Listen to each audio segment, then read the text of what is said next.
When you had that third failure in a row, did you think, I need to pack this in? Never. Why not? I don't ever give up. I mean, I'd have to be dead or completely incapacitated. 8 weeks later, Musk bet the company on another flight. We have liftoff. And this time around, everything worked. Perfect. If that fourth launch hadn't worked, that would have been it. We would have not had the resources to mount a fifth. You couldn't have gone out at that point. Yes, death would have been, I think, inevitable because we did not have the resources to mount a fifth launch. Well, there's a ton of failures along the way, that's for sure. SpaceX is alive by the skin of its teeth, so is Tesla.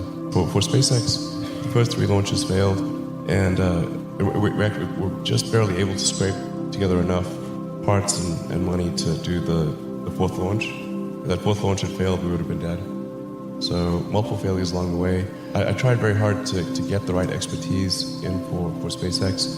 I tried hard to find a great chief engineer for the rocket, but the good chief engineers wouldn't join, and the bad ones, well, there was no point in hiring them. So I ended up being chief engineer of the rocket. So if I could have found somebody better, then we would have maybe had less than 3 failures. When I was a kid, I was wondering kind of what's the meaning of life?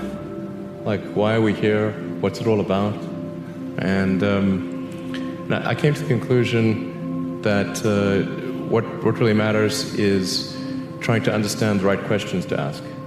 And the more that we can increase the scope and scale of human consciousness, the better we are able to ask these questions. If you consider 2 futures, one where we are forever confined to Earth until eventually something terrible happens, or another future where we are out there on many planets, maybe even going beyond the solar system, I think that second version is incredibly exciting and inspiring, and there need to be reasons to get up in the morning.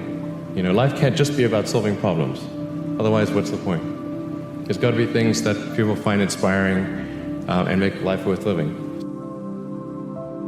Somebody is doing something that is useful to the rest of society. I think that's a good thing. Like, it doesn't have to change the world. Like, you know, if you're doing something that has high value to people, and frankly, even if it's something, if it's like just a little game or, you know, some improvement in photo sharing or something, if it has a small amount of good for a large number of people, I think that's fine. Like, stuff doesn't need to be changed in the world just to be good.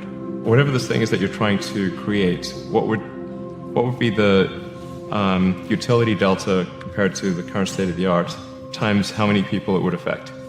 So that's why I think having something that makes a big difference but affects a sort of small to moderate number of people is great, as is something that makes even a small difference but affects a vast number of people. I gave basically both SpaceX and Tesla from the beginning a probability of less than 10% of likely to succeed.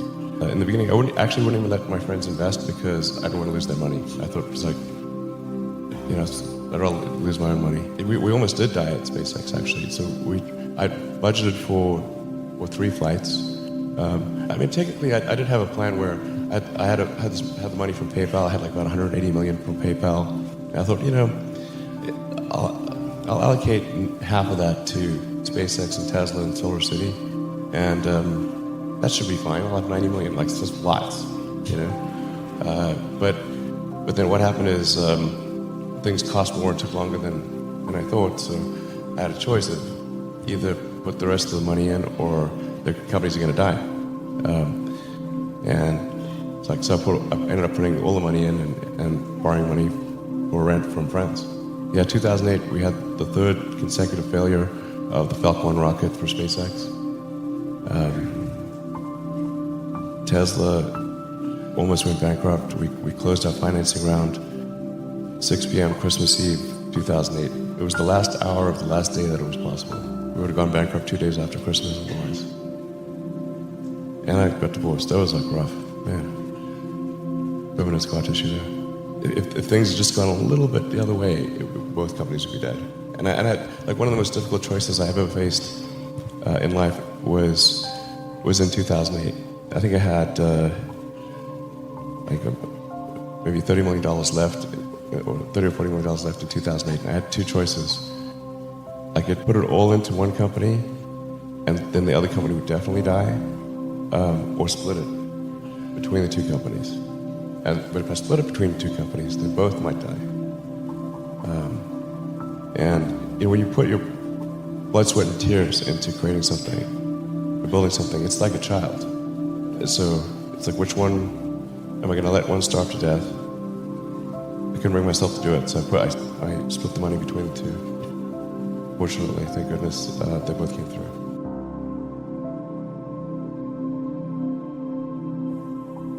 I feel fear quite strongly, but if what we're doing is, if what I'm doing is, I think, is important enough, then I just override the fear. So, but it's not as though I feel like more strongly than I would like. If the stakes are high, if it's really important, then I will overcome the fear and just do it anyway. Failure is not a big stigma. So it's like if you try hard and it doesn't work out, that's okay.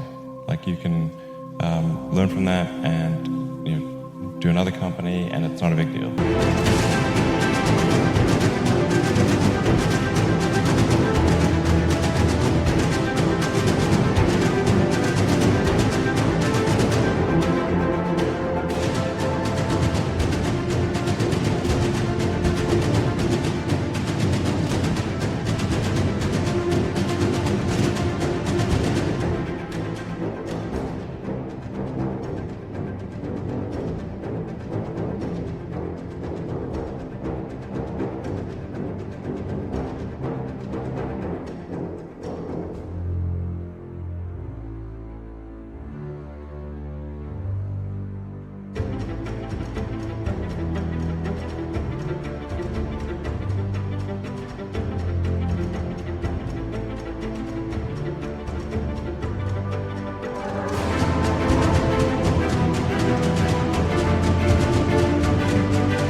There are people who've been in the rocketry business for decades who say about you that you don't know what you don't know. Well, I suppose that's true of anyone. How can anyone know what they don't know?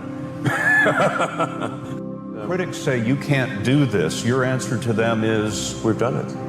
There are American heroes who don't like this idea. Neil Armstrong, Gene Cernan have both testified against commercial spaceflight in the way that you're developing it, and I wonder what you think of that.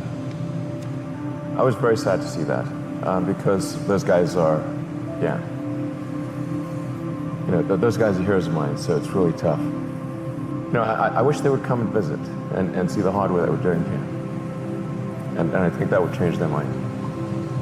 They inspired you to do this, didn't they? Yes. And to see them casting stones in your direction. It's difficult. Did you expect them to cheer you on? So they're hoping they would. What are you trying to prove to them?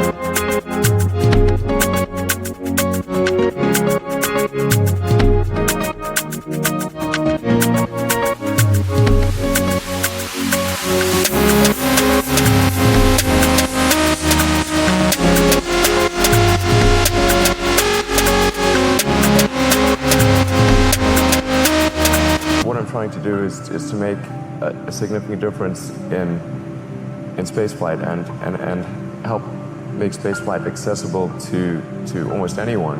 And I would hope for as much support in that direction as we can receive.